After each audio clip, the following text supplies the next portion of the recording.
Well, it's about 100 people who gathered here in Istanbul, in the centre of Istanbul, to try to take part in this trans pride that they call today.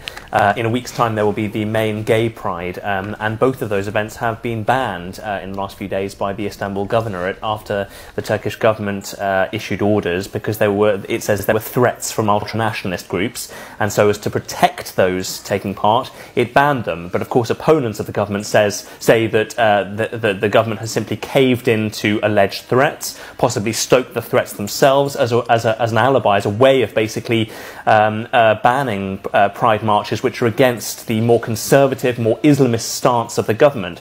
Nonetheless, people did manage to gather on the side streets in the centre of Istanbul. They unfurled a rainbow flag, but of course they were met with pretty stiff resistance from the police, who used tear gas and rubber bullets to disperse them in the hope of basically stopping the gathering from taking place. And so once again, Maxime, I think showing really the real divisions that there are in Turkish society at the moment between the different visions of how the country moves forward. One more conservative, more religious, the other saying that that Turkey needs to respect human rights and respect the rights of all minorities here. And Mark, coming on the back of the attack in the cafe of those listening to Radiohead's new album yesterday.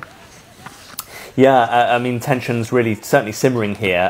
There was an attack by religious groups on a record shop in Istanbul, who were a group listening to a Radiohead album, and the attackers came in and smashed up the place and started hitting those inside the cafe for drinking and listening to music during Ramadan.